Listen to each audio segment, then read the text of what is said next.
sejam todos bem-vindos, os meus internautas que estão aqui com a gente toda quinta-feira às 19 horas. Hoje eu tenho uma presença ilustre, uma amiga querida, uma pessoa que eu amo muito e que tem um monte de coisas muito legais para nos contar. O assunto que fez com que a gente combinasse esse podcast foi adoção. Nós viemos aqui para falar sobre adoção. Mas esta pessoa, ela é reverenda da Igreja Episcopal do Brasil, é anglicana. Então, antes de ser mãe, ela já era uma mulher empoderada, maravilhosa, uma reverenda cristã e feminista. Então, esse assunto também rende algumas coisinhas. A gente vai começar por ele e depois vamos chegar na parte da adoção, que eu tenho certeza que ela tem coisas entusiasmantes e esperançosas para falar para outras pessoas que se encontram nessa mesma situação de espera. Elaine, seja muito bem-vinda. Muito obrigada. Obrigada, Anny, pelo convite. É uma alegria, principalmente por esse tema que está aqui fervilhando aqui dentro, né? Há 60 dias só. Então, muito obrigada. E realmente, acho que é muito interessante partilhar a história para que as outras pessoas vejam que o barco é assim, né? Que outras pessoas também estão vivendo, né, a mesma expectativa. Sim.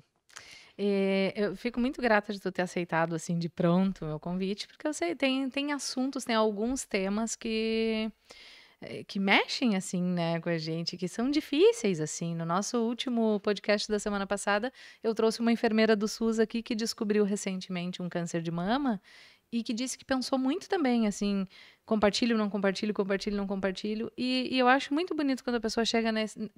Gosto muito quando a decisão é essa, vou partilhar.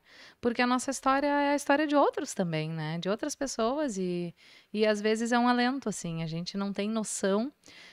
O primeiro podcast que eu fiz aqui foi uma amiga minha, da Núbia, e ela é influencer digital muito recente, não foi a ideia dela, mas enfim, fez uma página ali e tal, e quando ela viu, ela estava influenciando muitas pessoas. E quando eu usei esse termo, ela disse, Anny, todo mundo é influencer. Todo mundo influencia alguém, né? Só que hoje está em voga esse termo, né? De influencer digital e tal. Mas nós influenciamos a vida de outras pessoas. Eu acho que tu tem muitas influências positivas para passar. Eu queria que tu começasse um pouquinho contando a tua trajetória como reverenda. Como se faz para ser reverenda? E como é que foi a tua decisão? E desde quando que tu sabe que tu queria ser reverenda? Como é que nasceu isso? Eu gosto de começar assim, desde a minha infância e da minha adolescência, né, principalmente dentro da igreja anglicana. Eu não faço parte de uma família de tradição episcopal, né, de tradição anglicana. Pelo contrário, minha família é da igreja batista, né, toda a minha família, então de uma igreja protestante, né, um pouquinho mais fechada. E eu sempre me senti vocacionada. Eu sempre gostei, a igreja sempre me atraiu, a teologia sempre foi uma coisa que me chamou a atenção.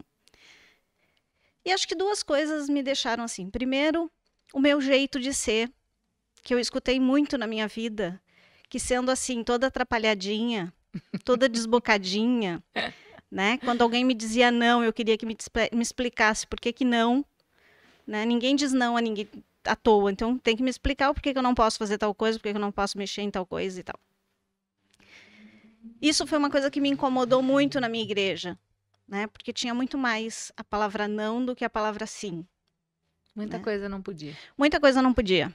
Muita coisa não podia, né? E uma adolescente rebelde como eu fui, e acho que eu ainda sou, muito menos.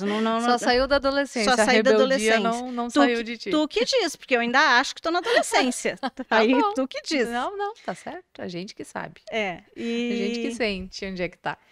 E era uma igreja que não tinha um espaço tão grande para a mulher, né? As mulheres, elas podem fazer teologia, mas elas podem ir só até ali, né? Pelo menos no meu tempo. Hoje eu vou pedir perdão se mudou alguma coisa, mas no meu tempo era assim.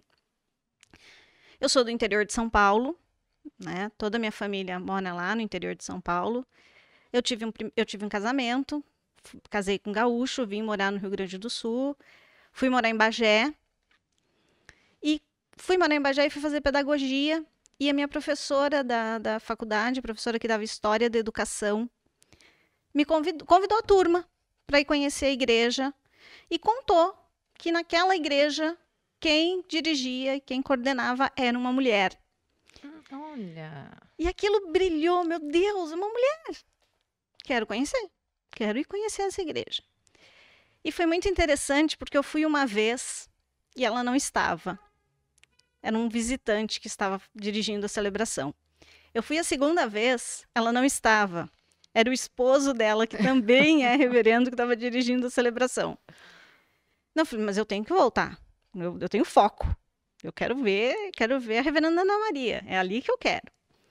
E na terceira vez, então, eu tive a oportunidade de participar de uma celebração dirigida por ela. Mas naquele momento eu já estava apaixonada pela igreja. Já estava apaixonada pelo rito anglicano, pelas coisas que eu fui procurar ler sobre a igreja, né, sobre a história da igreja, como ela chegou no Brasil, como ela se firmou aqui. E mulher, né? Aceitava a mulher. E eu fui muito bem acolhida, tanto pela igreja quanto pela reverenda. E eu virei um pouquinho de pupila dela, onde ela ia, ela me carregava junto, assim, e foi me dando responsabilidade, eu fui compreendendo como a coisa funcionava. E aquele meu desejo, então, de exercer um ministério, no primeiro momento era um ministério leigo, é isso que eu quero, né? Não quero ser ordenada, eu quero um ministério leigo. Mas não era isso que Deus queria para a minha vida, né? E as coisas se desenharam de outra forma, e eu acabei vindo para o seminário. Eu me lembro que o ano que eu vim para o seminário, vinham um casal, né? Um rapaz e uma moça, da diocese, e o meu bispo disse assim, olha, a tua oportunidade de ir, fecha a turma.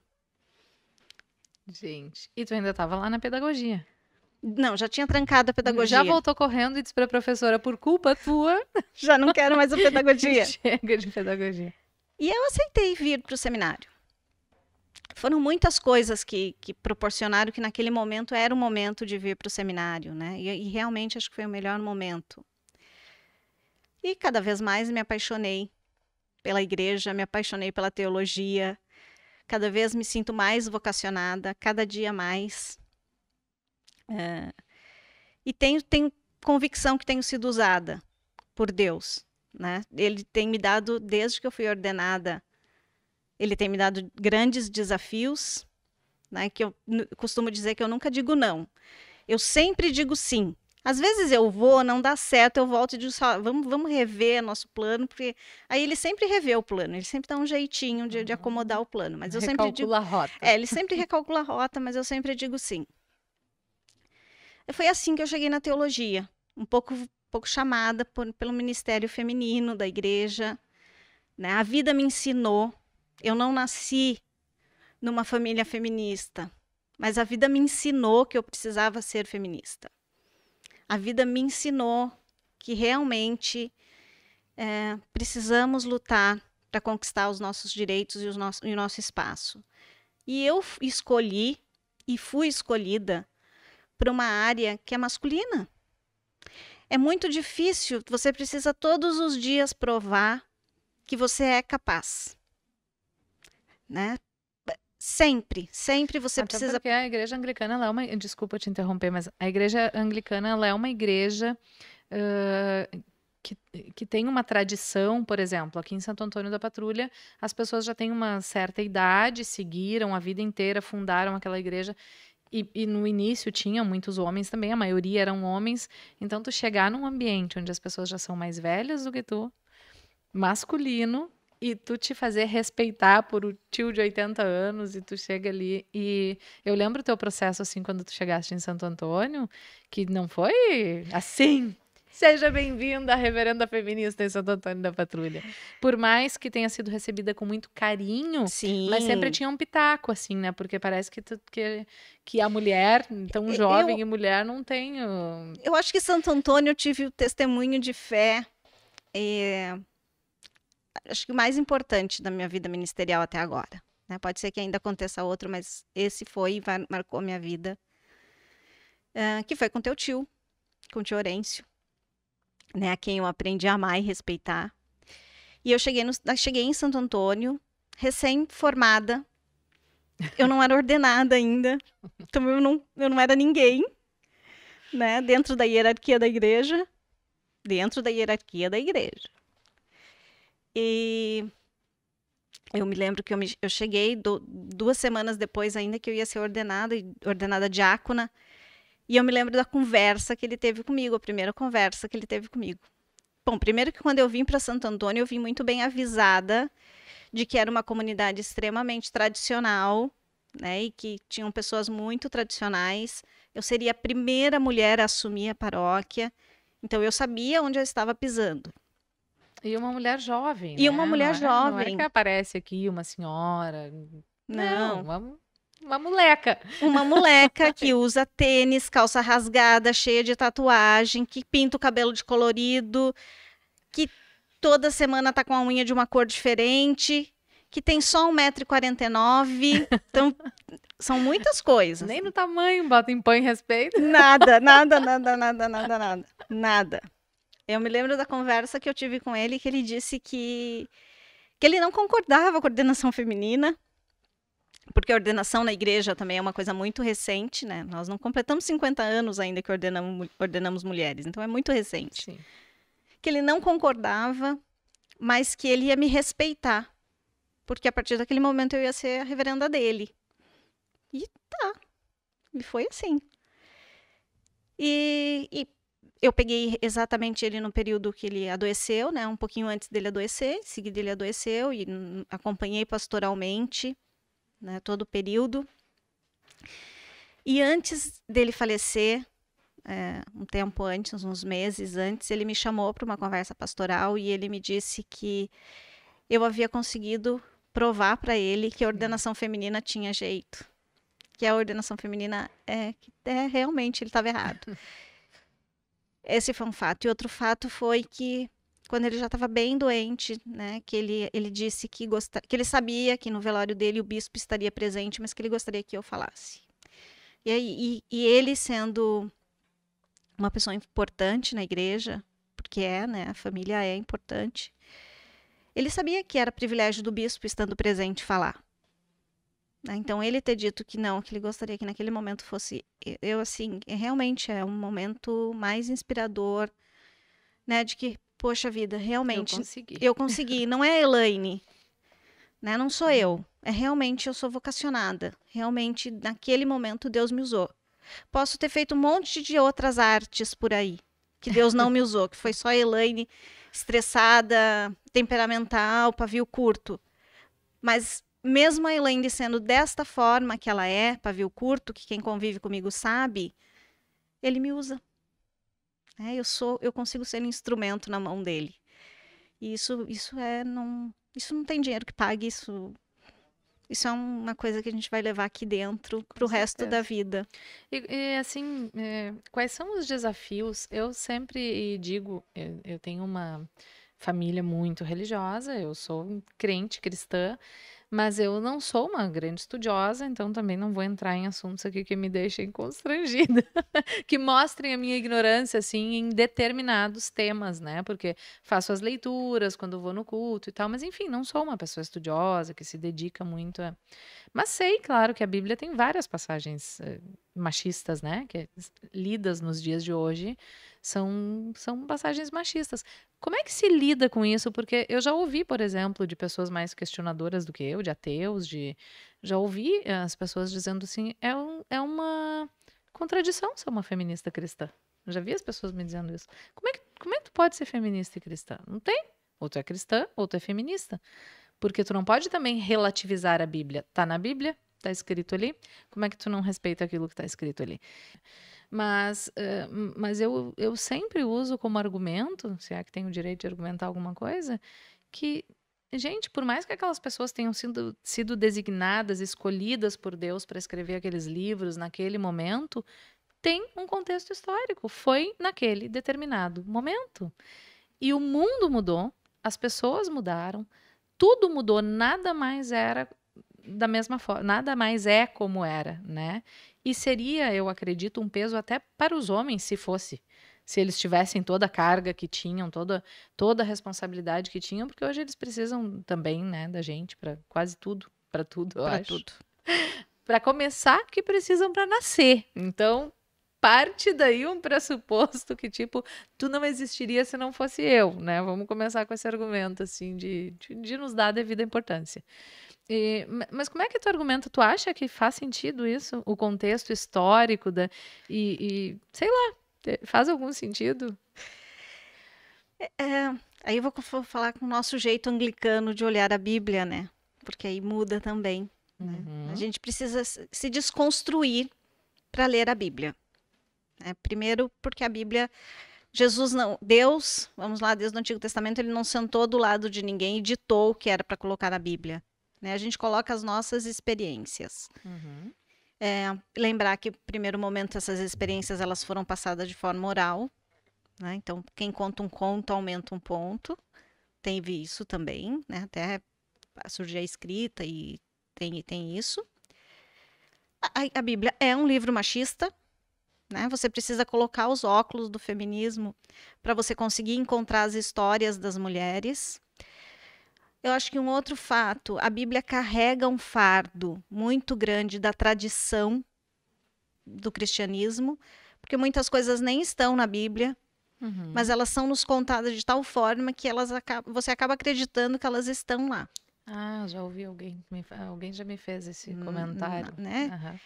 Tem nomes de pessoas que não estão na Bíblia, mas que a tradição da igreja nos trouxe de tal forma que você acredita que aqueles nomes estão registrados lá, inclusive.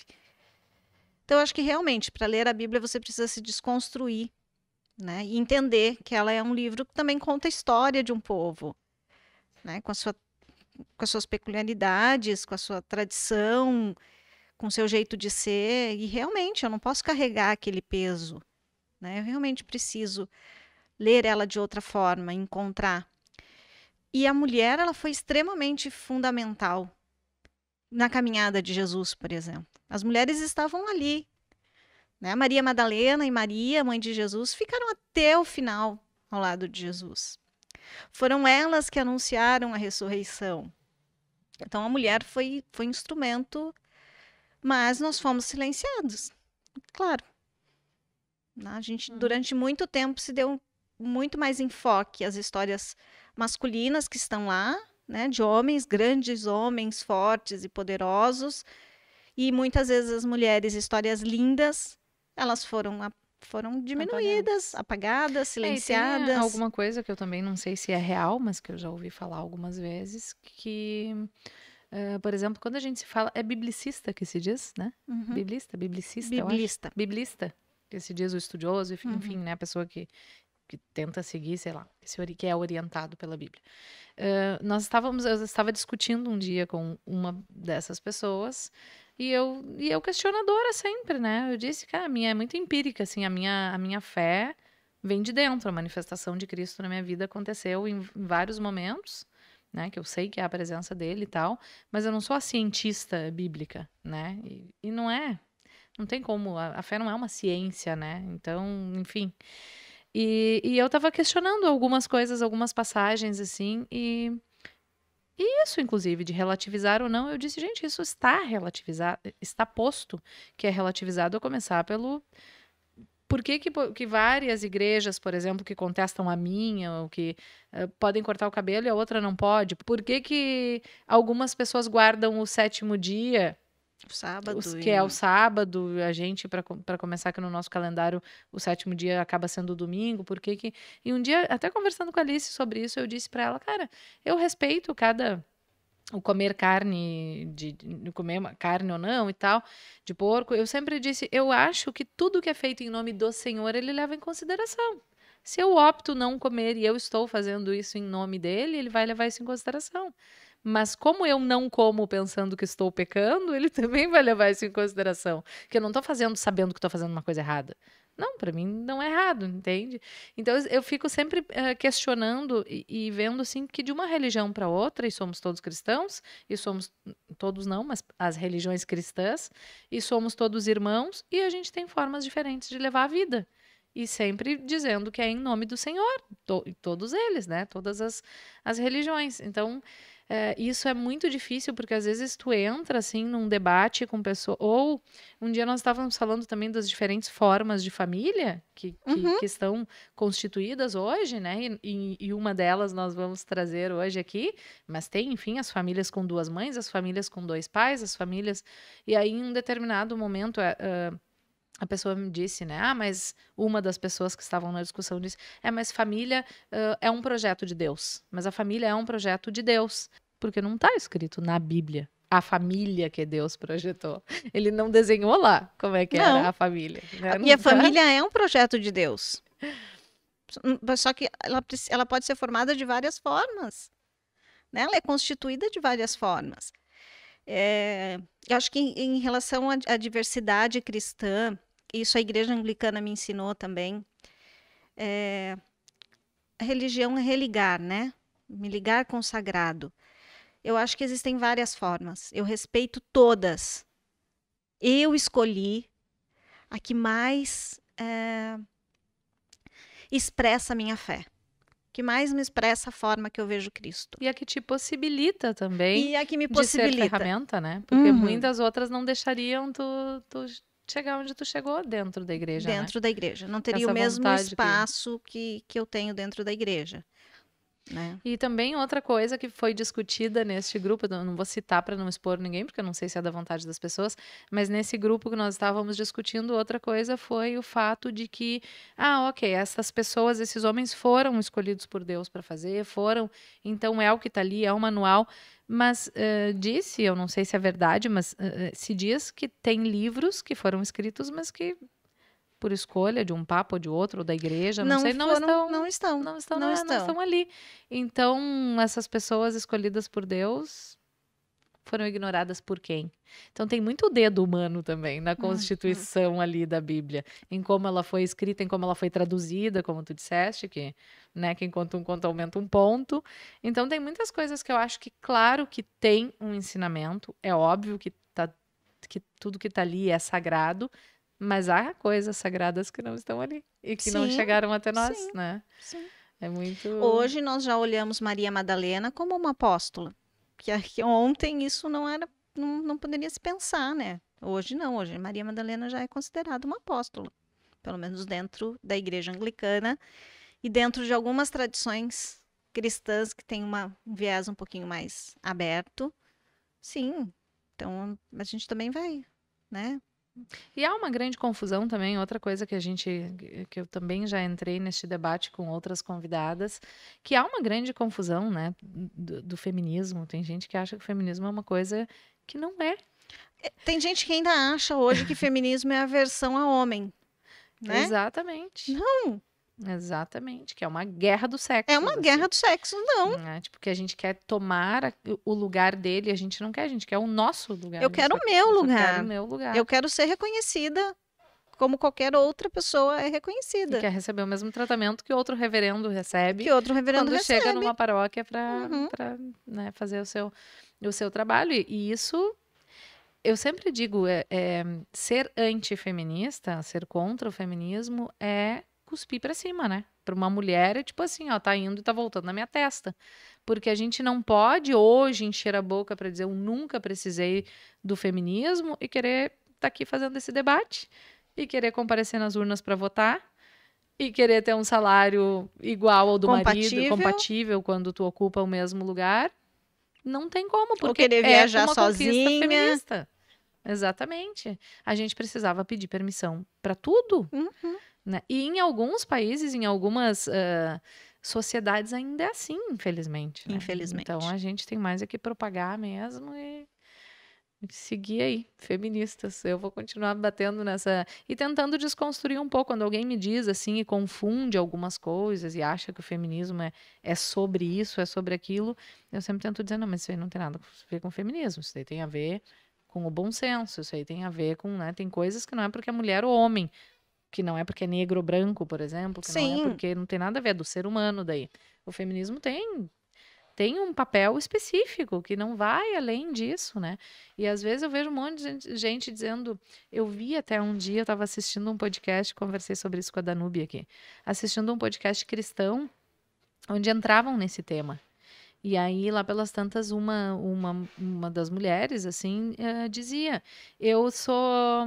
Eu não sou contra, bem pelo contrário, defendo várias causas que são do feminismo.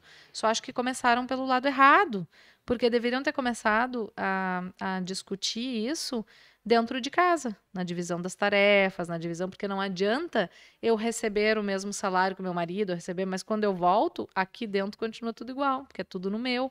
E eu disse, bom, vamos lá e luta por isso, porque tem tantas frentes feministas, Uhum. né? Tem o feminismo negro, tem o feminismo. Outra coisa que se confunde muito é que feminismo é uma coisa de esquerda, e existem vários movimentos de feminismo liberal no mundo inteiro.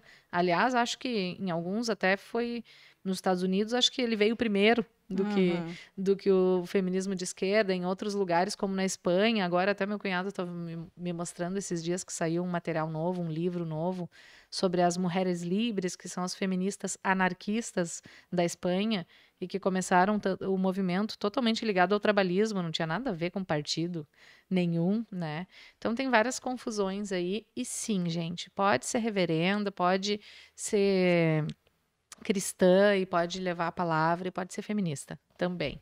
Inclusive na nossa Também. igreja, Deus é chamado de Ruá também, né? E a gente invoca ele na pessoa da mulher também. E não sei, tem mais alguma coisa para colocar em relação a isso? Eu queria muito te perguntar sobre isso, porque eu sou tão questionada e leiga, e eu me irrito porque assim, ó, a pessoa tá sempre ali cheia de coisa na ponta da língua, né? Porque eu adoro argumentar coisas que eu conheço e eu não tenho um amplo conhecimento a respeito. E daí eu fico me sentindo acuada com, ai, posso ligar para os universitários, Elaine? Eu tenho uma vontade, Reverenda Lilian, por favor, corre aqui, me ajuda.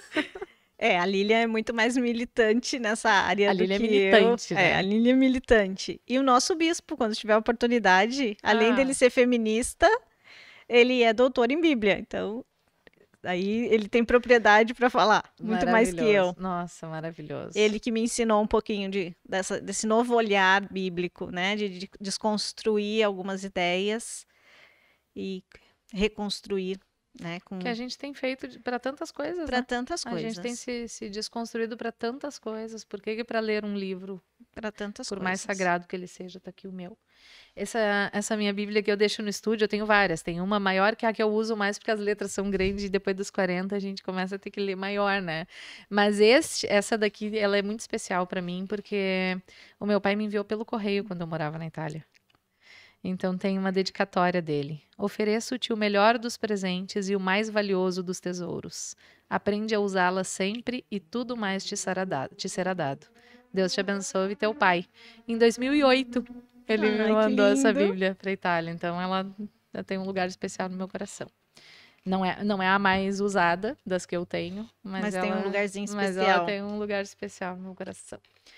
Bom, dito isso, a gente teria muita coisa para falar, porque se a gente for falar da história da nossa igreja, de repente eu vou ter a oportunidade de convidar o bispo para vir aqui também. Daqui a pouco a gente faz um bate-papo com o pai, mais amplo, no tanto a dizer, de repente, que é o nosso outro podcast, porque com certeza esse assunto renderia muito.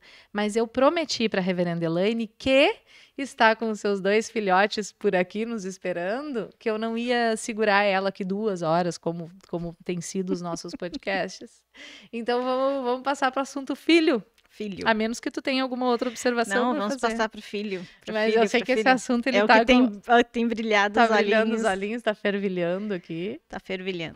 Conte-nos tudo. Como começou? Eu sei que tu tem teve um tempo de espera, né? Longo. Sim, sim. Eu também sempre me senti vocacionada a ser mãe, né? Ser mãe estava no top 10, né? Porque eu focava muito ser mãe, quero ser mãe.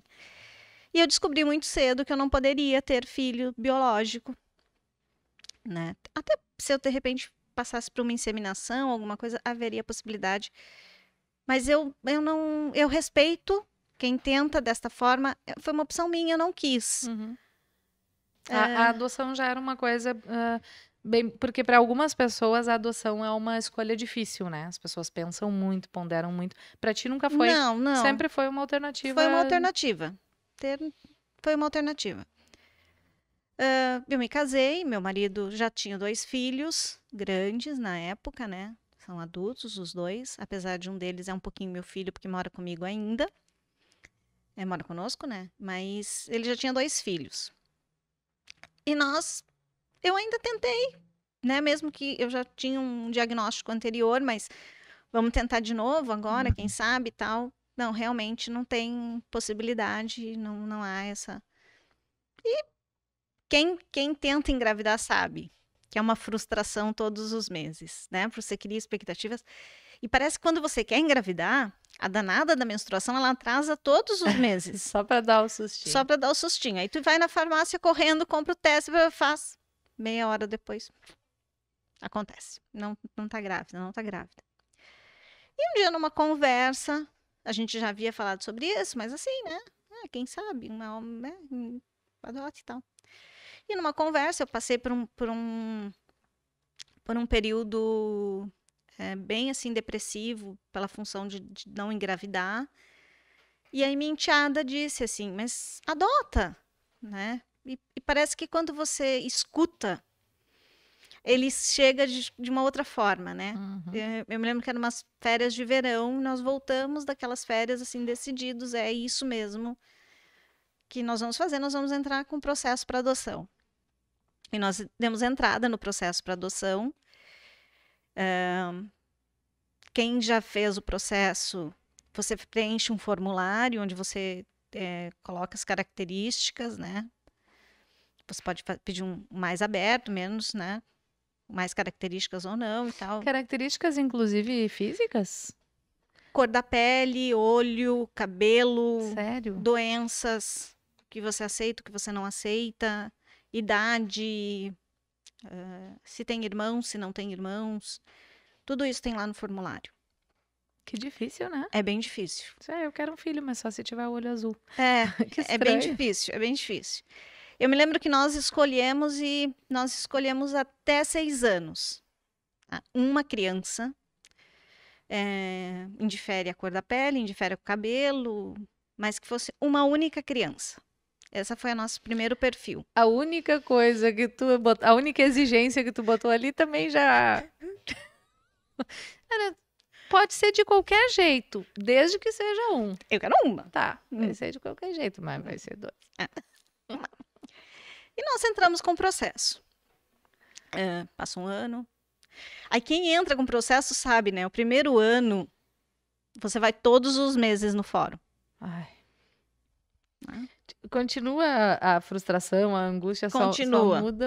Só muda. Só muda o endereço. Tu não vai mais até a farmácia, tu vai até... Vai até o fórum. Todos os meses tu vai lá, todos os meses a coitada da assistente social te senta lá e te diz a mesma história, que o processo é longo, que demora, que o teu perfil não é o perfil mais fácil de ter uma criança.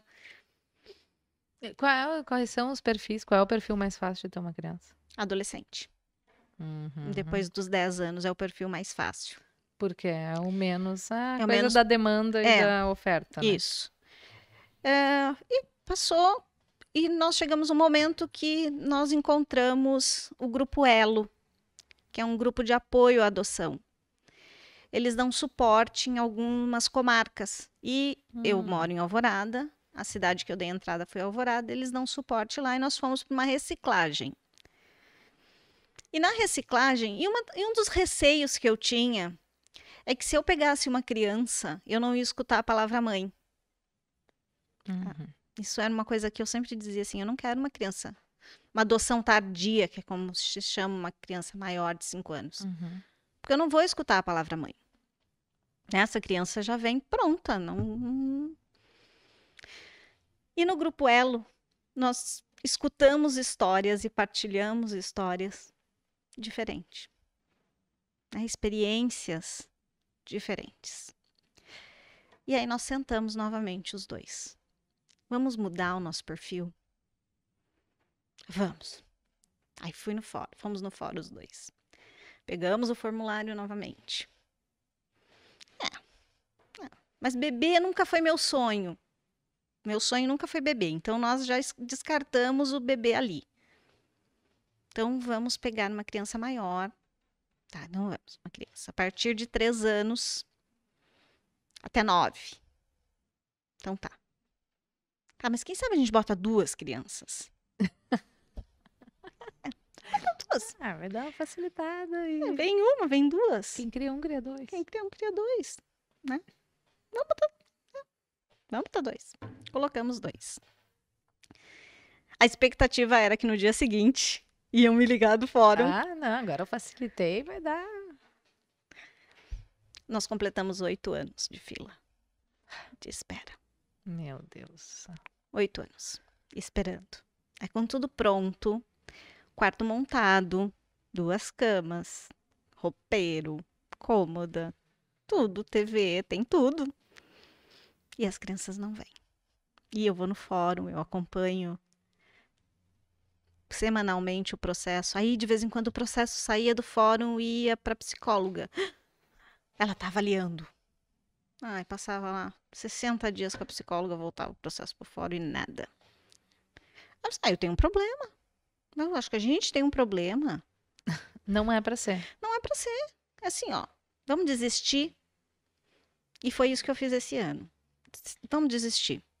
Vamos desistir, eu acho que não é para ser e eu quero trabalhar isso. Então vamos desistir. Eu vou lá para minha terapeuta de novo, vou conversar e a gente vai entender que não é para mim. Né? Eu tô chegando aos 45 anos, não é para mim. Vou trabalhar isso. O prazo é meu aniversário. Eu vou fazer aniversário e nós vamos encerrar com o processo. Tá? Tá. Então tá. Vamos lá. Fiz aniversário, só que eu fiz aniversário em abril, tava um surto de coronavírus por tudo, né? Tudo fechado e tal. Não, agora a gente vai esperar mais uns dias, né? Vai abrir tudo, a gente vai no fórum e vai encerrar o processo. Eu quero sair da fila, né? Vou dar meu lugar para uma outra pessoa, né? Outro perfil, vamos embora. Fiz aniversário uns 20 dias depois que eu fiz aniversário, me ligaram. De uma comarca, não era minha, que tinham 2 crianças. Aí podem te chamar de uma outra se não tem ninguém na fila daquela que... Quando você faz a inscrição, você diz aonde pode ser. Eu escolhi, por exemplo, as 3 regiões. Paraná, Santa Catarina e o Rio Grande do Sul, porque tem a nossa igreja em praticamente todos os lugares. Então, a minha locomoção seria fácil, assim, né? Porque você precisa ir, ficar, conhecer a criança, né? Tem que ter uma relação. Então, eu escolhi os 3 estados do sul. Me ligaram de uma outra comarca, 2 crianças, uma menina. Eu tinha pedido até 9, a menina tinha 10 e o menino tinha 6 anos. Quando eu escutei ela me dizer, não quero. Mas por uma questão de parceria, eu disse não. Primeiro eu vou falar com meu marido, mas não me bateu. Assim. Aí, no outro dia, nem falei no mesmo dia, no outro dia eu disse pra ele, olha, ligaram ontem, assim. Só que não, né? Eu vou ligar, eu vou dizer que não. E eles te dão um prazo pra pensar, né? Vou dizer que não. E tá. Ele falou assim, tu que sabe. Tu que sabe. Tá. Passou. Né? Eu já nem me lembrava mais que existia o bendito processo, porque na minha cabeça estava tudo muito bem resolvido ali, né? Nós vamos encerrar. Agora no inverno, um dia de inverno, bem frio, final da tarde, assim, 5h30, 6 horas, eu me sentei, peguei um livro, peguei uma taça de vinho, acendi o fogão a lenha, me sentei, vou ler meu livro, tomar meu vinho, bem quietinho. Tocou o telefone, olhei, não conhecia o número, não atendi. A pessoa insistiu. Não, a pessoa quer falar comigo, né? Só quer falar comigo. Atendi o telefone e era do fórum e me disse que tinha 2 meninos. Quando ela me disse que tinha 2 meninos, eu comecei a chorar. E eu comecei a chorar e disse para ela a mesma resposta. Eu falei assim, não, eu preciso esperar meu marido, porque é uma parceria, a gente precisa conversar, né? São 2 meninos, precisam conversar. Tá, eu vou mandar as fotos, ela me disse, das crianças, mas eu preciso que tu retorne amanhã. Não, tranquilo. Liguei. Serginho, onde tu tá? Tô fazendo tal coisa e tal. Larga tudo e vem pra casa que nossos filhos chegaram. Ele assim, como assim nossos filhos chegaram? Larga tudo e vem pra casa porque eu tô precisando de ti. Tu não tá entendendo que eu tô precisando de ti, tem que ser agora. E ele chegou em casa e eu tava já, assim, eram meus filhos. Sentiu Eram alguma os coisa nossos que... filhos, eram os nossos filhos. E aí eu mostrei a foto pra ele, ele também se encantou, porque as crianças são bem feinhas, né, Anne? Ai, eles são lindos. Gente, eu fotografei eles hoje. A primeira foto de família da Elaine vai ser, assim, a primeira foto profissional, né? Claro que Sim, vocês já devem ter sim, feito 1000 fotos de telefone, mas sim. eles são muito amados, Eles são muito lindos. fofos. E muito parecidos fisicamente, mas muito diferentes, né? De De temperamentos, temperamento, totalmente. totalmente. Aí no outro dia nós entramos em contato com a comarca, dizendo que sim, que nós queríamos aproximação com as crianças. E aí ela já passou o contato do abrigo, nós já fizemos a primeira chamada de vídeo com eles. E aí tava a nossa pra gente conhecer.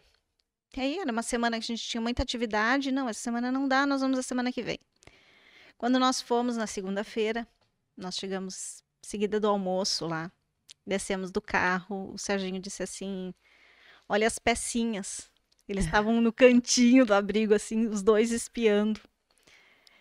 E aí a gente desceu, abriu. Quando nós abrimos a porta, o portão, que nós entramos dentro do pátio, eles vieram correndo. Mãe, pai, mãe, pai. E é uma coisa de alma, porque eu sou totalmente hiperativa e o que se grudou em mim é o hiperativo. E o que se grudou no meu marido, que é uma pessoa zen, centrada, é o centrado. Pai, mãe, pai, mãe, pai, mãe. Eu, eu me ajoelhei, comecei a chorar. Era todo mundo chorando, eu chorando, assistente social chorando, psicólogo chorando e tal, pela reação deles, que foi muito espontâneo. Né? E aí nós não nos desgrudamos mais. No outro dia de manhã. E para ir embora e deixar daí lá. Pois então, aí no outro dia de Ah, manhã, nós tínhamos audiência, né? E eles grudados na gente. Grudados, grudaram. Não tinha. A juíza me perguntou se a gente queria trazer para casa. Nós não tivemos um processo de aproximação. gente, Porque a ligação era tão não tinha forte. nem aquela, como é que se diz, o enxoval da criança, tipo assim, a casa está tá tudo pronto, é só vir. A ligação foi tão forte que a juíza disse: eu não tenho coragem de dizer que vocês vão embora e que eles vão ficar. Vocês querem levar? A gente se olhou, claro, tá, pode levar. Hoje completa exatamente, hoje, 60 dias. Ai, gente. 60 dias. E tu acha que foi a melhor escolha? Foi a melhor escolha, Sem dúvida. sem dúvida. Não, É fácil? Acho que isso é importante dizer. Não, não é fácil. E eu aconselho que quem estiver na lista, quem estiver na fila de espera, procure grupos de apoio à adoção. Escutem histórias, porque eles chegam, eles te testam de todas as formas. não, Eles te isso dão um cansaço. eu acredito. Isso deve ser até, eu não sei se é o caso deles, mas tem muitos casos de crianças que são devolvidas mais de uma vez. Então deve ser até uma coisa instintiva, né? Eu vou ver se vai, É se exatamente vai isso, mesmo Anne. querer ficar comigo, porque senão, diga agora. Exatamente isso. E vou dizer assim, que teve dias da gente se olhar em casa e eu dizer assim, acho que não vai dar certo. Acho que não vai dar. E aí vem meu marido centrado. Não pensa. Ele só me diz isso. Não pensa que a gente não cogita essa possibilidade. Não pensa que a gente não cogita essa possibilidade. E eles chegaram na outra semana, nós já arrumamos uma psicóloga com experiência em adoção tardia, né? Para vocês ou para eles? Para nós. Eles ainda não foram encaminhados para psicóloga. Começou pelos pais. Para nós. Para a gente entender, né? Eles deixaram 2 irmãos. Então a gente também precisa entender o que acontece com eles, né? O que a psicóloga tem nos dito e a gente tem vivenciado isso. Eles têm personalidades muito diferentes, Totalmente diferente. totalmente À diferentes. primeira vista eu já Já vi né? que. O Miguel, que é o mais velho, de 6 anos, ele é tímido, ele é fechado, ele não fala, né? Desde então Tem a que gente arrancar as tem coisas que dele, arrancar assim. as coisas dele. Ele é emotivo, ele chora, né? Esse é o Miguel. Então a gente tem que ter um jeito todo especial para lidar com o Miguel. Ele é sentimental, se tu falar qualquer coisa mais áspera ou ele já fecha o casulo. E o outro é totalmente fora, né? É o hiperativo, ele grita, ele fala, ele conta toda a história. Eu levei ele no pediatra essa semana, eu não precisei falar. Ele chegou no pediatra e já disse: o que quer saber? Com 3 anos. Aham. Ai, meu Deus. Aí eu morava num abrigo, Ah, eu não tinha casa, não tinha família, agora eu tenho casa, agora eu tenho família, minha mãe, ai, que o meu amor. pai, eu tenho o Mano Gandhi, tem. Ele conta Querido. tudo, ele conta Eu tudo. perguntei hoje, ele tava dizendo, a gente chegou nas fotos e ele tava dizendo que queria um brinquedo. E daí a Elaine disse, não, depois a gente vai buscar um brinquedo pra ti deles, mas eu quero 2 bonecos. Aí eu disse, eu quis dizer, eu quero 2 bonecos pra brincar de luta. Daí eu disse, você vai brincar de luta com o humano? E ele, não, com os bonecos. Tipo, não posso lutar com meu irmão. Mas assim, com 3 anos, gente, é uma Ele é, figura, né? ele é uma figura, é uma Mas figura. eu acho muito importante isso que tu traz, assim, de falar mesmo da dificuldade. Esses dias eu tava vendo Ontem eu tava vendo os stories da Samara Filippo, que é uma atriz, não sei se tu lembra dela, Uhum. que adotou também 2 meninas, né? 2 meninas negras, assim, diferentes dela, que sabem enfim, sabem que são adotivas, até porque eu acho que também foram adotadas já Adoção grandinhas, tardia. assim, foi uma adoção tardia. E e aí ela estava respondendo uma caixinha de perguntas e lá pelas tantas alguém perguntou assim para ela: "Tu te arrepende de ter adotado os dois porque tu fala muito nisso?" E ela realmente, ela compartilha coisas assim das mulheres que optam por não ser mães. E não, dela disse: "Não, eu sou louca pelas minhas filhas, a gente tem uma relação e realmente elas vivem nos stories dela ali e tal. A gente tem uma relação maravilhosa e tal, mas eu só quero desromantizar a coisa para que a pessoa faça isso consciente, sabendo até onde está disposta a ir. Eu estou disposta, eu sei que eu vou ter que fazer uma terapia e que daqui a pouco as crianças vão ter que fazer uma terapia e que em alguns momentos a gente pode até pensar mesmo, será que foi a coisa certa? Por isso que eu te perguntei, baseado nisso que eu vi ontem, porque ela disse até mãe de mãe biológica tem o direito de se perguntar se de fato deveria ter sido mãe ou porque a gente segue sendo humano e tudo era muito tabu. A gente está numa era, a gente está vivendo uma era que pode se colocar as coisas para fora. E às vezes, no começo, as pessoas que são pioneiras em colocar para fora alguma coisa, né, como ela faz muito nesse sentido assim da maternidade, às vezes é vista assim com um certo meu Deus, sabe? Que monstro! E daqui a pouco passa um ano e tá todo mundo falando isso. Porque as pessoas vão entendendo, por isso que eu acho importante partilhar histórias. Vão entendendo que a gente pode botar pra fora o que tava dentro, porque a gente já foi muito oprimido. Uhum. Muito. Ai, a gente já teve que guardar tanta coisa, não precisa. Porque o sentimento que a gente tem é o que várias outras pessoas têm. Só que se ninguém fala, fica todo mundo, será que eu posso falar que eu sinto isso? Será que isso e é normal, né? E são coisas normais. Então, eu acho super importante mesmo tu falar disso. Tu trazer isso, né? De Sim, que que, não é que fácil. não é fácil. Eles têm uma história de vida que eu não imagino. Eles trazem uma bagagem, né, de histórias Que tu não que eu não conhece. conheço. E o pequeno, ele não tem muitas, né, tem 3 anos, é muito pequeno, né? As recordações dele E eles estavam há quanto tempo no abrigo? há 3 anos. Ah, então ele chegou bebê no Ele abrigo. chegou bebê no abrigo. Mas o Mano tem muitas recordações da família, né? Eles foram devolvidos, eles tiveram uma aproximação com uma outra família e foi devolvido, eles foram devolvidos. Então, tem muita coisa, né? Tem muita Claro. história ali que tu tem que ir com muito dedo. Às vezes faz uma coisa, você vê que desencadeia uma coisa Uhum. sem intenção, desencadeia outras coisas que tu precisa lidar. Opa, aí tu vai É, reconhecendo onde é que tu tá pisando, porque é um. pode ser, emocionalmente falando, pode ser um campo minado, Pode ser um campo pode ser uma minado. besteira cotidiana que tu diga que para ele tem outro O Miguel, sentido. desde que veio, vai para a escola tranquilamente. Tá? Aí nós optamos pela aula presencial, porque a psicóloga orientou que nesse momento seria importante ele ter relação, né, começar a construir, ver que existe um mundo fora da nossa casa. Então, ele está numa escola pequena, nós optamos por ir para a escola. Ele ama ir para a escola. Ele ama a prof dele. Só que agora mudou a prof. Um dia da semana ele tem aula com uma outra prof.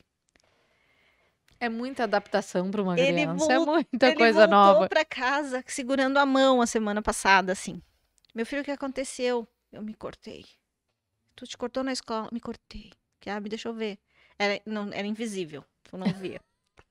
Saiu sangue, meu filho. Muito sangue. Tu não achou a ferida, mas Não, mas saiu muito se sangue. esvaiu em sangue. Foi um caco de vidro enorme, tá?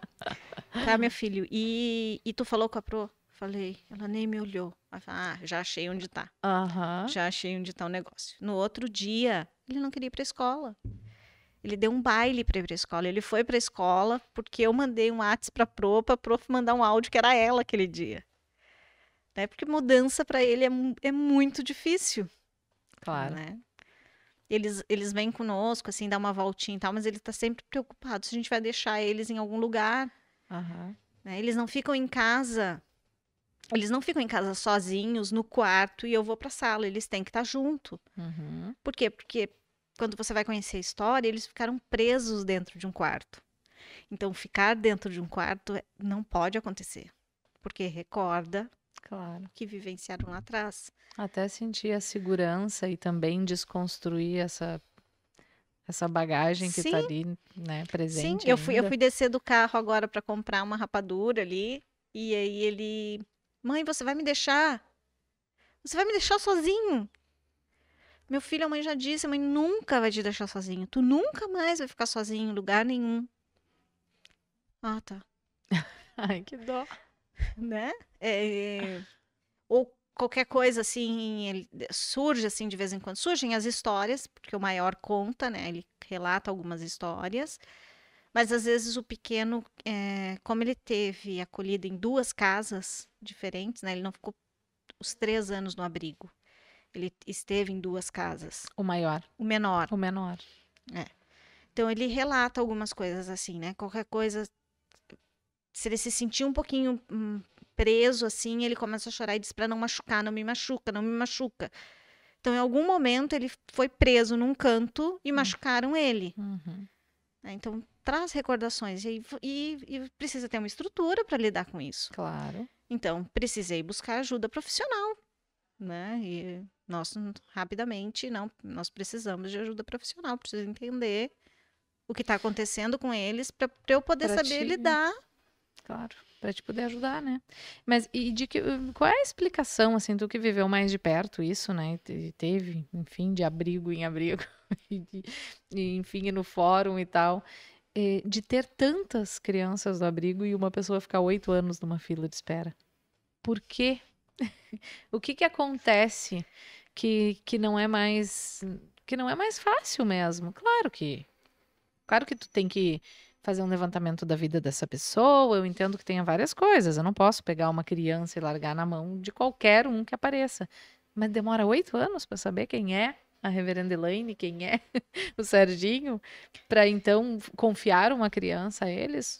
O que as explicações que eu recebi durante todos esses anos é que sim, os abrigos estão cheios, mas essas crianças não foi destituído ainda o poder, o pátrio poder Dos dos pais pais, biológicos. que o processo é muito demorado. Né? Eles retiram a criança por qualquer motivo, né? Qualquer motivo, por um motivo, retiram a criança, mas, por exemplo, o pai deles, a família das nossas crianças, eles têm problema com drogas, né? E pequenos furtos. Uhum. Tá? Se tentou mandar os pais para uma clínica. Sim, primeiro eles se certificam que não há nenhuma Que não há nenhuma chance possibilidade. Tá? Então, os pais não tiveram jeito. Não tiveram jeito, não tem. Então, nesse período de 3 anos, né, que é o período que eles ficaram fora da casa, eles voltaram para casa. Porque quando os pais saíram da clínica, eles tiveram reaproximação com a família. Não deu certo, então retira novamente. Aí eles vão tentar a família sanguínea. Então encontraram uma tia disposta. Aí mandaram para a tia. Aí a tia judiava fisicamente, psicologicamente deles. Então foi feita uma denúncia, tiraram novamente. Aí, então, não, a família não tem ninguém na família que tem estrutura para ficar com as crianças. Aí vai para Aí aquela começa fila. o processo para sair, para tirar da família. Aí tem que esperar toda a parte E aí tem que a esperar burocratização jurídica ali, a isso. parte. E aí uma coisa que eu não sabia, que Bah. antes realmente do juiz determinar, tem um tempo de espera, porque pode aparecer um primo até sei quantos graus de distância que queira a criança. Uhum. Então o E tu tem que dar processo esse tempo para tu ver, né? Tinha que ter uma forma de dar celeridade a esse processo. Pelo menos, é claro que é compreensível, é óbvio que seria o o ideal tu ideal. reaproximar. Mas é que tem casos, por exemplo, no caso dos teus filhos, eles têm mais 2 irmãos de 16 e 14 anos, do mesmo pai e da mesma mãe. Sim. Então, né? Já dava para saber que se tem alguém com 14, com 16 e até hoje a coisa não se encaminhou, Não vai se encaminhar. não vai se encaminhar, né? É triste É pensar triste nisso, pensar. né? Em abrir mão, mas infelizmente não. E aí entram várias coisas que, se a gente for pensar por parte do Estado também, né? Quantos filhos uma mulher precisa ter para que seja Seja feita feito uma também uma laqueadura, enfim, não sei como é que se chama o procedimento, mas para que ela não possa mais ter filhos, né? Porque também são coisas delicadas de falar. A gente que fala em público tá sempre pisando em ovos com medo de dizer alguma coisa que depois, como assim tu quer impedir as pessoas, tu quer decidir pela. Mas é que vai ter um ser ali que vai sofrer depois as consequências, né? Não é nada contra esta pessoa. Esta pessoa a gente tem que continuar lutando pela reabilitação dela, pela vida dela, mas não permitir que ela coloque outras vidas no mundo, né? Indeliberadamente. Tem mães que têm 9 filhos, Sim. que têm Sim. 8 filhos em abrigo. Aqui em Santo Antônio eu lembro de uma história. E lembro de um período também da minha infância que essas crianças, elas tinham umas adoções afetivas, do tipo assim, eu me lembro que a minha mãe e o meu pai, eles tinham um afilhado que morava num abrigo. E então a gente pegava, por exemplo, para passar o Natal com a gente. Nós vamos passar um dia no shopping em Porto Alegre, essa criança podia ir junto. E a gente tinha, assim, um apego e um compromisso com esse menino, né? Tinha uma. E aí, num determinado momento, foi proibido. E não deixaram mais. E aí a gente foi perguntar, poxa vida, por quê, né? Por que o mínimo de carinho, pelo menos, e de referência? Porque, enfim, tem alguém ali que tu tem uma referência, tu tem alguém por ti na vida. E aí nos foi dito também na época que aconteceu tanto das pessoas irem ali fazer 1000 promessas e depois não aparece mais. Levou um Natal, foi maravilhoso, passou um final de semana lindo, a criança fica numa baita expectativa que no final de semana que vem vai receber uma visita e depois por 3 meses não vê ninguém.